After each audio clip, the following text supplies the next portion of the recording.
22 manata. Ay daha o kadar uzağa yatsa. Buna bak bu Lora piyanolardı 22 manat. Ya da sen arıyorum ne sene kablan. Şahsi problemim var neyse bunlar.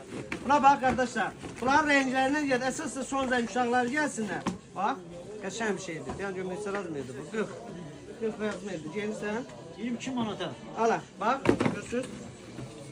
Şöyle bir şeydi ya. Ben geçen aldığımda ama bu ilçeler de geçerdi. 22 manatı renkler de var. Göy çatanla, yaşıl çatanla ne istiyorsunuz ha bak.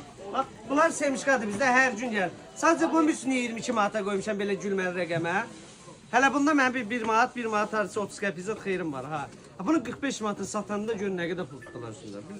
Mənə qınıyırlar ki, İlyas çörəyə dəyəndə qaqaş belə də ucuz satma düzgün eləmişsən. Amma vallahi səninki də çörək deyirdi. Yəni bir 19-20 manatlıq malın üstündə də 45-20 manat tutmaq o da çörək sayılır. Hər bir kəsə kömək eləmək lazımdır. Hər bir kəsə. Yox, mənim sözü o da çörək deyirdi, açığı. Hə mi oğlum? İnsanlar da yardım. Bax, 9 manata. Bu dəqiqə qoyun bunlar 18 manata. Allah'a and olsun həmin surətlə də sataram. Çünki ölkədən ucuz məndədir. Amma qoymuşam 9 manata. 39-dan 49 razmerə gedərdi. Ayaqqabılarıma bax, meşoqla bax. İndi bu gün həm sürpriz o olacaq ki, Bakıda 65 manat satılanları qoyacağım indi. Deməli 18 manat və 35 manata. İndi görün nələr var.